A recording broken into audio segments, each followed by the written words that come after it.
জীববৈচিত্র্যের অনবদ্য উদাহরণ সুন্দরবন।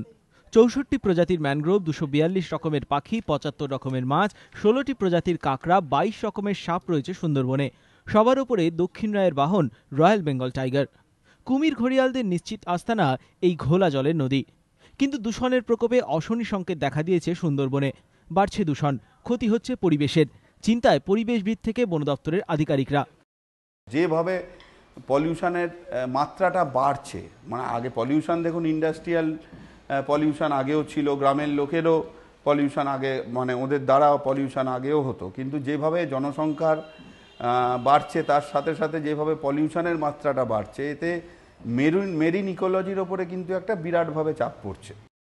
এই অবস্থার মোকাবিলায় ১ সেপ্টেম্বর থেকে সুন্দরবনে ভারতের অংশে নিষিদ্ধ হচ্ছে প্লাস্টিক থার্মোকল।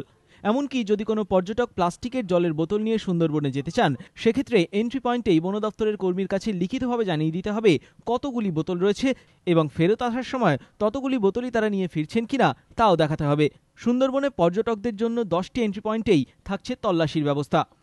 যেরকম টাইগার রিজার্ভ মধ্যে 2001 সালে মাত্র 30,000 টুরিস্ট যেত, যে আজকে সংখ্যাটা পৌঁছে গেছে 1,25,000-এর উপরে। আমাদের ডিফারেন্ট লজ মধ্যে যে প্রভিশনস দেওয়া আছে ওটাকে ইমপ্লিমেন্ট করে, যদি লোক বুঝাবার সত্ত্বেও যদি না বুঝেন, তাহলে ওদেরকে প্রপার যে পেনাল্টিজ যে আইন মধ্যে আছে ওটা করা। বন্যপ্রাণ আইন অনুযায়ী এই নিষেধাজ্ঞা অমান্য করলে 25,000 টাকা জরিমানা ও 3 বছরের জেল হতে পারে। পরিকল্পনা বাস্তবায়নের জন্য সুন্দরবনের সমস্ত লঞ্চ মালিক, গ্রামবাসী, হোটেল, রিসর্ট ও লজের কর্মীদের প্রশিক্ষণ দেওয়া শুরু হয়েছে।